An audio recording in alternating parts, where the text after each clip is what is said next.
So the Yampa River, what a pleasure to be here.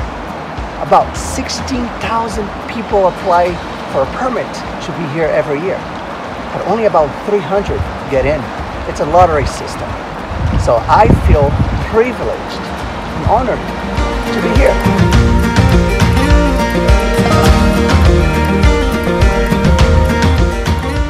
All right, Tom. Hey, Diego, great to be with you. How are you, sir? I'm doing very well. What are we doing here? Well, we're on the Yampa River here in Colorado and Utah, and it is, and this is a sad thing to say, it is the last free-flowing river in the Colorado Basin. Really? And what that means, all the other rivers are dammed up at different points, and this river is flowing. It floods, it goes quite dry, but the point is it does what rivers do, and that is they change, they evolve, they move. And when you kind of dam up a river, yes, you have a reservoir and that can be fun and there can be recreational benefits, but you lose the natural systems. When you have a river that's flowing by itself, you get the floods nourish the soils. They erode parts of the, and actually we have a deer in the water swimming. Look at that. Look at that. Ah. Here he comes. Wait. I think he's going to come to our camp. Deer eddying out. Hey, I have my phone on me. I'm going to film that deer. You think he's lost, Tom? No, I think he was doing his thing and got a little swept down. He seems capable of swimming. And I bet down in that grassy area, he's going to jump right out. And who is here in this trip with us? So we've pulled together, assembled a spectacular, diverse group of river leaders and conservationists. So we have Jason Corzine, Vice President of the National Park Foundation that raises money for the parks. We've got Matt Rice with American Rivers. He runs their whole advocacy in this Colorado Basin. We've got Kent, who's with the Friends of the Yampa River. They've built up this organization. So it's a great group, and we've been, enjoying the river, enjoying each other, and funnily talking about what do we do to keep this river wild? How do we keep this river protected so that future generations of people and wildlife can enjoy it and benefit by it? Very nice. Well, thank you, Tom. Hey, great to be with you. No, I would love the trip together. All right.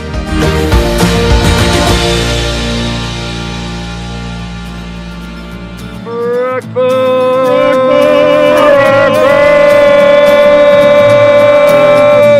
Wash your hands and don't forget your thumbs.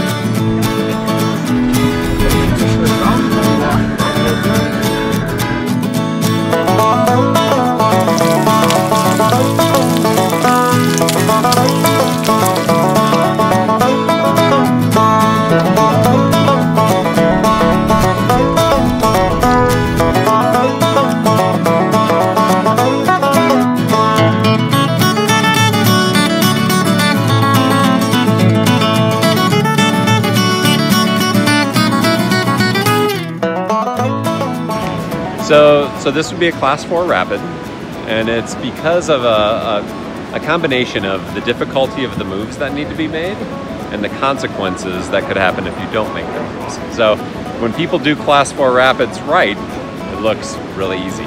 When they do things wrong, they end up flipping their boat and going for an awful swim. Mike, when we go down, can I have my own boat? Yes, of course. So I get to row this? Oh, definitely. All right. Yeah.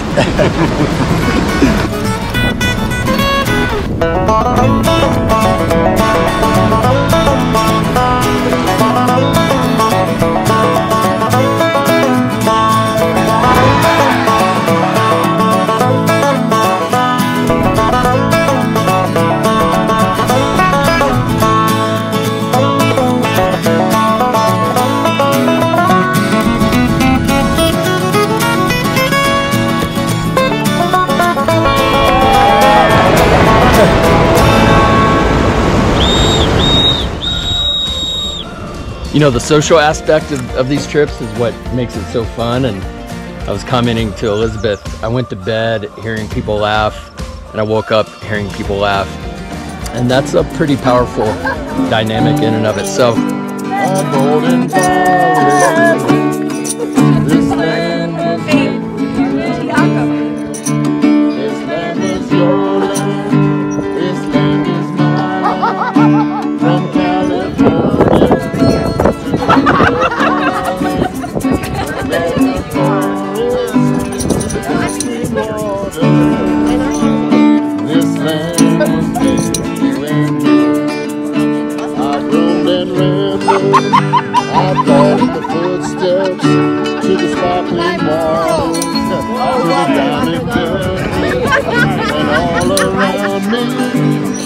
voices sounded. Point!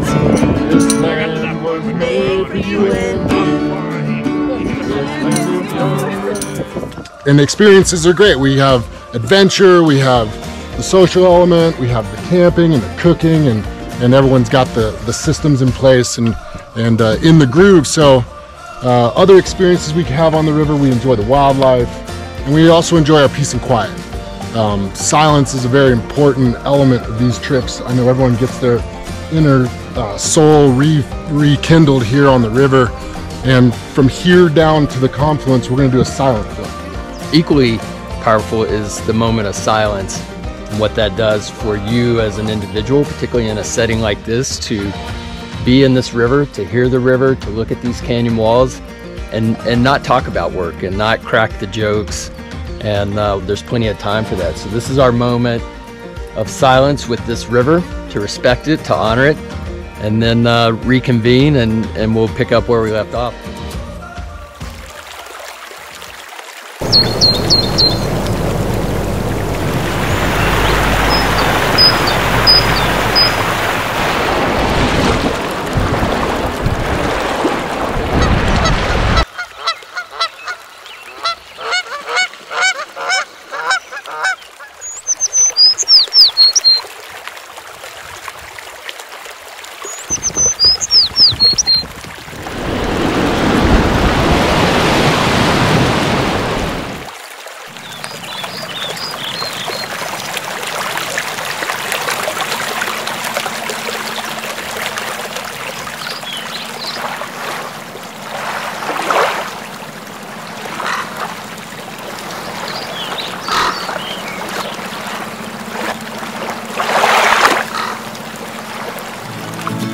I'm here with Jason. Jason. What do you do, Jason? Tell me. I work for the National Park Foundation. No, your title. Vice President of Resource Management. And so when you think of resource management, this is the resource. All right. And I help the Park Service raise philanthropic dollars to protect it. I understand they wanted to build a dam here. And the point of this trip is to bring attention to the river. Tell me. Yeah, the point is to make sure that everybody knows that resources like this need to be wild and untamed for many reasons. Many years ago, very forward-thinking people got together and said, if you put a dam on a river like this, you ruin. You kill it. You kill it. And the Yampa, as they say, is wild. Awesome. And this river is very much still wild. Very nice. And I see you have your fishing rods. Is this a good fishing spot? You know, the Yampa is not the best fishing spot, but uniquely, probably, what would we say, Tiago, a mile from here is a really interesting feeder creek, Jones Creek. Which is a freshwater creek that feeds into the Green and the Yampa here. And it has beautiful trout, aggressive trout. And so you spend most of the time not fishing, but when you get to this particular spot, you have the unique opportunity to catch trout in the desert. Awesome. Now, Jason, I didn't bring my fishing rod. Right. Are you going to let me use yours? Tiago, you're more than welcome to use my fly rod. All right. I feel honored. Thank you, Jason. Jason. You're a good man. Yes, sir. Thank you.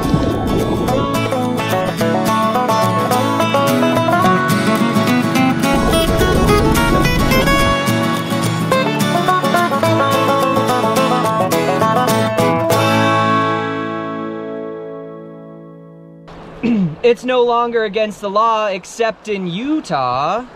This is a rudder, this is a draw, forward, ha!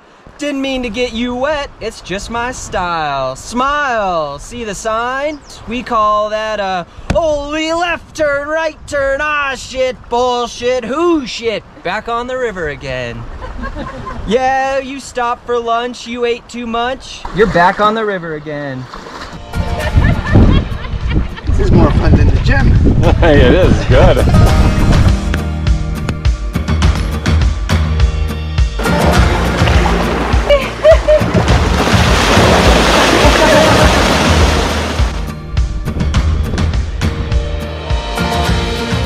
I'm Paul Scolari. I'm the Superintendent of Dinosaur National Park.